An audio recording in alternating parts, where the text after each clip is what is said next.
Eu vou share aqui minha screen.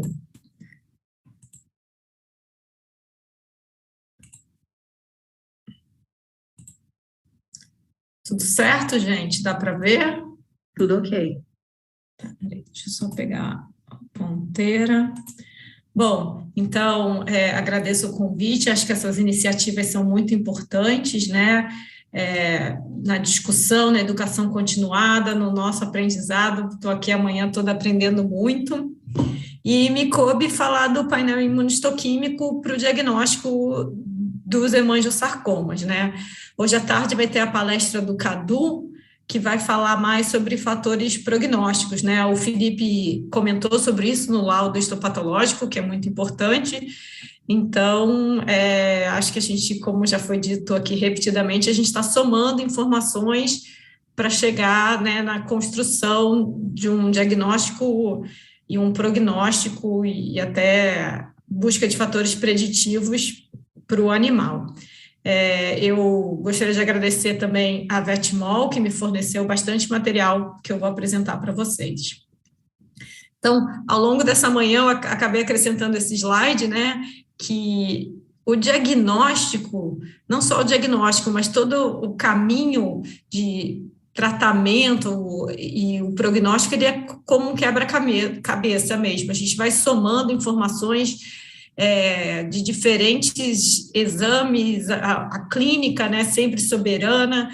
Então, acho que a gente precisa sempre, né, um oncologista ter isso em mente, é uma soma de informações que vai determinar a melhor conduta para cada paciente. Eu também queria mostrar esse livro, né, da C.L. Davis, é uma série que a C.L. Davis está relançando, e esse, o volume 3, é muito bom, gente. Eu baseei a minha fala hoje nesse livro, então é um must-have, né, para patologistas, e já tem de mama, tumores, não vou saber, mas tudo bem, vale a pena conhecer essa série de livrinhos que ainda estão sendo lançados vários. Bom, então vamos lá. Os hemangiosarcomas já foi falado desde cedo, né, com a professora Malu, as características, as raças, fatores que levam, mas do ponto de vista do patologista, que o Felipe também falou, a gente vai ter tumores mais bem diferenciados ou até tumores que são compostos por células fusiformes, com poucas hemácias, poucos lagos vasculares, e, na verdade, são esses aqui que vão trazer maior dificuldade para o diagnóstico, que é tão importante, né, para a escolha da conduta terapêutica. Então, um primeiro passo, né, que a gente deve ter, quando a gente tem uma neoplasia de origem determinada na imunohistoquímica, é avaliar se esse tumor é de origem mesenquimal ou epitelial. E aí, nesse caminho, a gente tem dois marcadores, né? A vimentina, que é um marcador de células de origem mesenquimal, e a citoqueratina, a pancitoqueratina, que é um filamento intermediário das células epiteliais.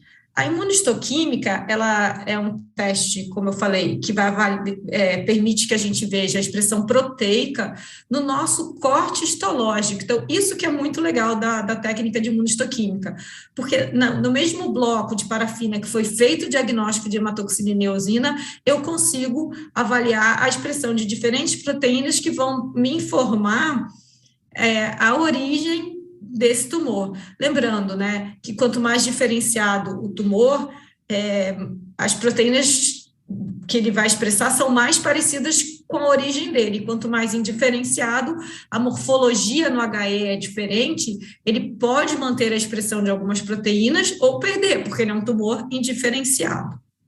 Então, é isso aqui que é a rotina do patologista, né, e eu acho que do oncologista. A gente tem tumores muito bem diferenciados, que vêm ao mundo com a cara, né, a gente brinca que leram os livros, então eles lembram o tecido de origem. Tumores absolutamente indiferenciados, em que a gente provavelmente nem sabe a origem, e a morfologia, né, o fenótipo daquelas células, isso é epitelial, isso é mesenquimal, tem células mais com formato mais epitelial, outra mais mesenquimal, células gigantes, um intenso pleomorfismo. Então, nesses tumores, a gente muitas vezes não sabe nem a origem, mas a nossa rotina, ela vive aqui, nesse meio do caminho, né? São aqueles tumores que têm cara boa, mas talvez um índice mitótico alto, ou tumores com uma cara, né, uma morfologia já mais indiferenciada, com índice mitótico baixo. A gente sempre procura, né, como o Felipe falou, achar as pistas na lâmina e fornecer o máximo, né, de informação possível. Então, essa é a nossa vida e para isso a imunistoquímica é muito útil também. Então, aqui a gente tem um tumor corado por vimentina, então a gente vê aqui um liposarcoma, né, as células positivas para marcador mesenquimal, e aqui um tumor de origem epitelial, né, onde as glândulas são marcadas pela pancitoqueratina, que é um marcador de células de alto e baixo peso molecular, né, epitélio de alto e baixo peso molecular, por isso que é chamado de pancitoqueratina. Então, nos tumores indiferenciados, esse é o primeiro painel que a gente faz, né, então a gente vai seguir com um caminho para células epiteliais ou para células mesenquimais. E aí, lembrando que a gente sempre tem que trabalhar com painel.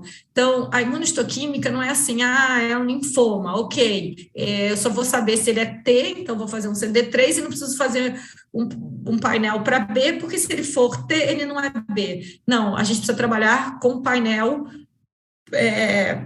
para poder excluir mesmo, né? Lembrando que as células neoplásicas podem expressar proteínas de forma anômala. Então, caindo aqui nos hemangiosarcomas, que é o que nos interessa, eles estariam nesse grupo vimentina positivo, né? E quais seriam os principais tumores de origem mesenquimal? Os tumores de origem muscular, vascular, neural e de origem melanocítica. Então, aqui, né, é um rabdomiossarcoma, um tumor de origem muscular, né? Então, a gente tem tudo que é marrom é positivo. Então, se a gente for olhar, né, a imunistoquímica nos permite avaliar um pouco a morfologia das células, isso também é legal, porque a gente consegue ver que a célula positiva para aquele marcador é a célula neoplásica. Então, a gente vê que são células fusiformes, pleomórficas, poderia ser um hemangiosarcoma indiferenciado, por exemplo. Eu não sei como tirar essa barrinha daqui, ela até é help. Já consegui. Então, aqui é uma neoplasia maligna de nervos periféricos, né, coradas pelo GFAP, que é a proteína fibrilar glial, então também células mais fusiformes. O melanoma, né, gente, o melanoma é o campeão de morfologia, que a gente, quando ele é bem diferenciado, a gente fica na dúvida, né, no HE. Então, existe também um painel para melanoma, aqui eu trouxe um exemplo, é o melan-A, que é o marcador de melanoma, então a gente vê as células neoplásicas com citoplasma acastanhado, que mostra a presença dessa proteína. E o fator 8, né? O fator 8, ele é um marcador de células vasculares. A gente usa bastante o fator 8, apesar, ele é útil, mas ele dá bastante fundo na imunistoquímica, ele é um marcador que marca muito tecido. E aqui também, gente, vale lembrar que os marcadores, eles não são exclusivos para as células neoplásicas, então tecido normal também vai marcar. Então, o fator 8, por exemplo, vai marcar os vasos da neoplasia. Então, a gente tem que saber exatamente, é positivo para fator 8, mas a célula neoplásica ou os vasos presentes na neoplasia? Bom, então, quando a gente fala em origem muscular, existe um painel, alfa-actina, desmina, SMMA, miogenina, miod. Então, a gente faz uma série de marcadores para confirmar a origem muscular e até se é músculo liso ou músculo esquelético.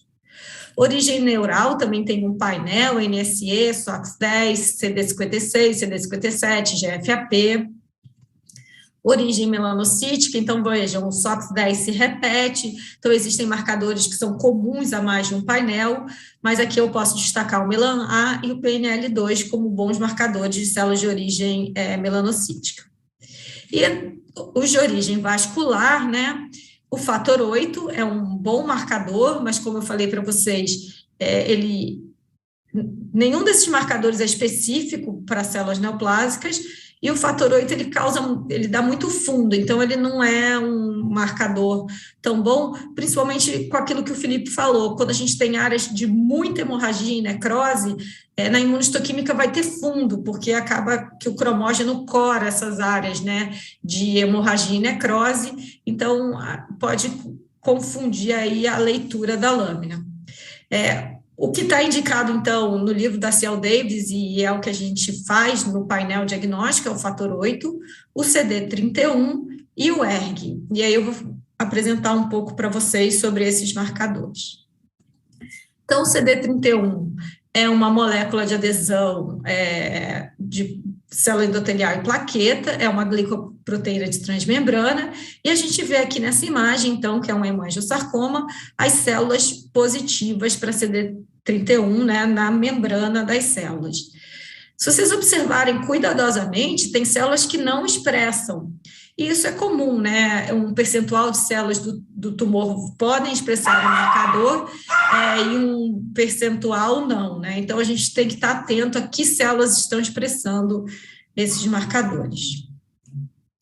É interessante esse trabalho do Ramos Vara, né, que é um dos papas da imunistoquímica veterinária, publicado na Vet Pathology em 2018, que traz o CD31 positivo em outras neoplasias, como, por exemplo, o carcinoma hepatocelular, carcinoma de células renais.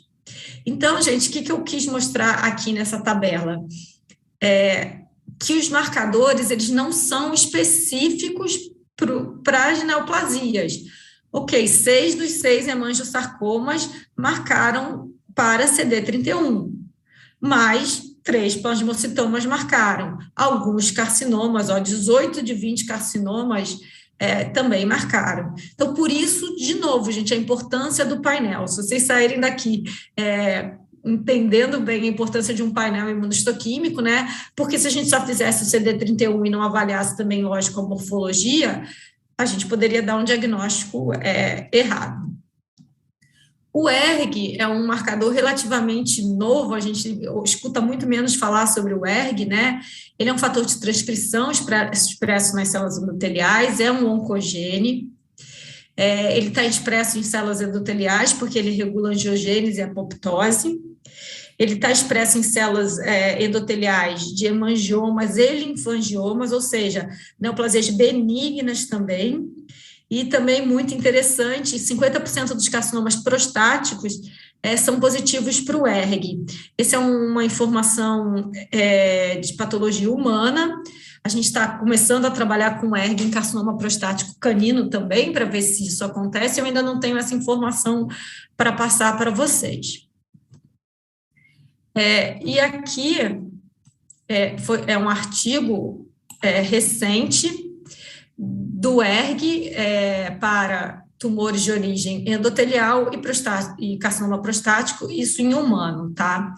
Então, vejam, eles foram positivos em hemangiomas, em hiperplasia endotelial, em linfangioma, então aqui não diferencia as neoplasias de origem endotelial e de vasos linfáticos, em angiosarcomas, né? Então, ele é um marcador quase que perfeito, muito bom para as neoplasias de origem vascular. E tem uma coisa muito boa do ERG, que ele é um marcador nuclear. Isso facilita muito a leitura da lâmina, né? A marcação nuclear, ela é melhor de ser lida, vista, do que, por exemplo, o fator 8, que cora e marca bastante fundo.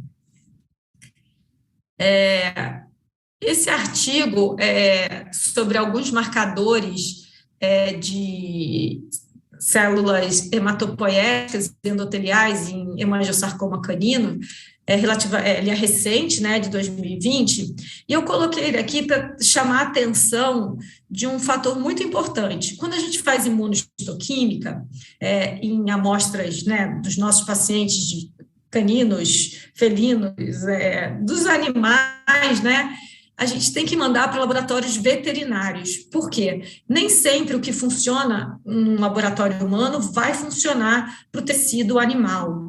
Então, vejam, por exemplo, o CD83, que é um marcador de célula mieloide, não foi reativo em tecido canino, em hemangiosarcoma canino. O P53, aqui eles testaram 2 diferentes clones, né?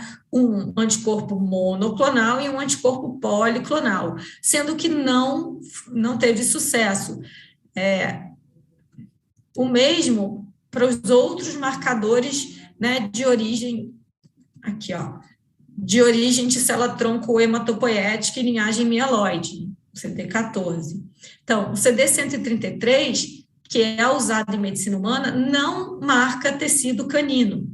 O CD14 também, a mesma coisa. Então, a gente tem que ter essa atenção, e aqui vale para esses marcadores, vale para vários tipos de marcadores de linfócitos.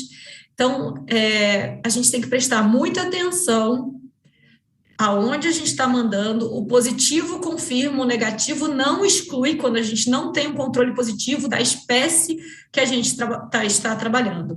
Então, aqui também é um recado muito importante, né? Por exemplo, o CD117, que é um marcador, é o kit que a gente conhece bastante para mastocitoma, o policlonal funciona para cão. Já esse outro clone, não. Então, são coisas que a gente precisa ter muita atenção para o laboratório que a gente está mandando, a experiência que esse laboratório tem, e a gente tem excelentes laboratórios veterinários para mandar e ter resultados confiáveis. Bom, a professora Malu trouxe um pouco, né, da descrição histológica, né? O Felipe também falou que a gente, dessa diferenciação não ser tão importante para o prognóstico, eu concordo absolutamente com ele, não é, mas eu trouxe essa classificação aqui pelo seguinte: um tumor como esse que a gente está vendo nessa imagem pode ser um diagnóstico mais difícil de hemangiosarcoma. Então, o hemangiosarcoma bem diferenciado na lâmina de HE, a dificuldade do diagnóstico não é tão grande, talvez, quanto como a gente está vendo aqui, que seria um hemangiosarcoma epitelioide. E aí, nesse caso, a imunistoquímica pode ser indicada para a confirmação do diagnóstico. Bom,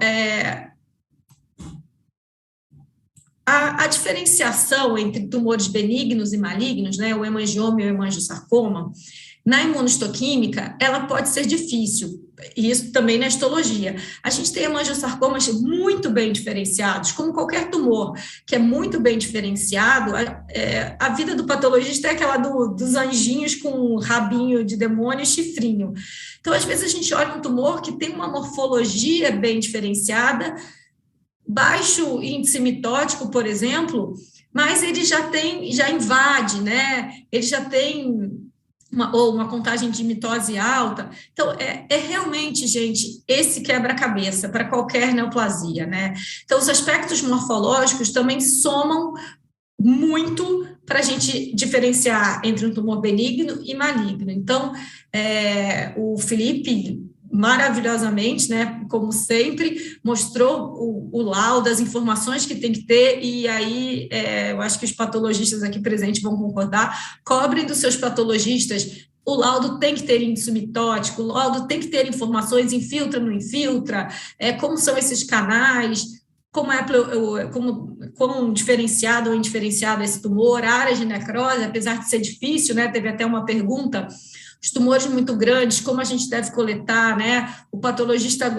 gosta de evitar a área de necrose, porque a gente vê menos morfologia celular, né? E a gente sabe que para os sarcomas de partes moles, né? A área de necrose, ela entra como um dos critérios de graduação, mas a gente sempre acaba subestimando essa área de necrose porque a gente acaba representando menos esse tecido nas nossas lâminas. Então, tudo isso para nossa discussão aqui, né? Então, aqui são alguns critérios importantes do HE. A diferenciação dos hemangiosarcomas dos linfangiosarcomas ela pode ser uma informação importante. Existem marcadores, né, para vasos linfáticos, como o PROX1, aqui é retirado de um artigo de um gato. Então, é um tumor muito parecido, né, com o hemangiosarcoma, apesar de uma característica do HE, eu sempre valorizo muito o HE, eu acho que o HE, a lâmina, né, histológica, tem muito a nos informar. Eu adoro a imunistoquímica, acho ela sensacional, mas a gente tem que explorar sempre muito cada etapa dos testes diagnósticos que a gente fez, e a lâmina de HE é uma. Então, no HE, a gente vê que esses lagos vasculares quase não tem hemácias, ou tem ausência ou muito pouca hemácia. Esse seria um sininho que bate no sentido de que é um linfangiosarcoma ao invés de um hemangiosarcoma. Então, um dos marcadores para células linfáticas seria o PROX1 e o fator 8, mas o fator 8 vai marcar ambas as células. E agora eu gostaria de apresentar alguns casos para ilustrar isso que eu estou falando, né? Então, essa é uma massa de um cão labrador macho de 12 anos, uma massa na mandíbula, e a suspeita era de um melanoma. Então, normalmente, quando a gente faz um painel imunistoquímico, a gente olha o HE, né? Nem sempre quem fez, quando você vai fazer o painel imunistoquímico, foi você que deu o laudo histopatológico, né? Então, o patologista tem que ler essa lâmina de HE também para entender que painel que vai caminhar, né? Nesse caso, foi feita uma pancitoqueratina, né? Aquele primeiro painel que eu mostrei, vamos diferenciar de epitelial e mesenquimal, e aqui, muito lindo, né? A gente vê a mucosa positiva, né? Então, as células epiteliais da mucosa positiva para citoqueratina, as células epiteliais, porém, o tumor negativo. Então, isso nos fala a favor de um tumor de origem mesenquimal e as células são vimentina positivas. Aqui eu também queria falar, né, que vaso, gente, o hemangiosarcoma é um tumor vascular, né? E vaso é um aspecto que a gente vê tanto em tecidos de granulação, por exemplo, né, que é bastante vascularizado, e aí tem os fibroblastos todos felizes ali no tecido de granulação, com os aspectos bem, às vezes, que a gente entende como malignidade, nucleolevidente, células mais pleomórficas, mas aquilo é puro tecido de granulação. Então, o quebra-cabeça, de novo, qual é a suspeita, a história, né, e por aí vai. E vários tumores são altamente vascularizados também, então a presença de vasos nem sempre vai conferir um diagnóstico de hemangiosarcoma, né? Mas voltando então para esse caso, a gente vê que são células fusiformes, arredondas, olha, um tumor bem pleomórfico, né, positivo para vimentina. Então a gente expande esse painel, né? Aqui, as células são negativas para actina de músculo liso, então exclui o leiomiosarcoma.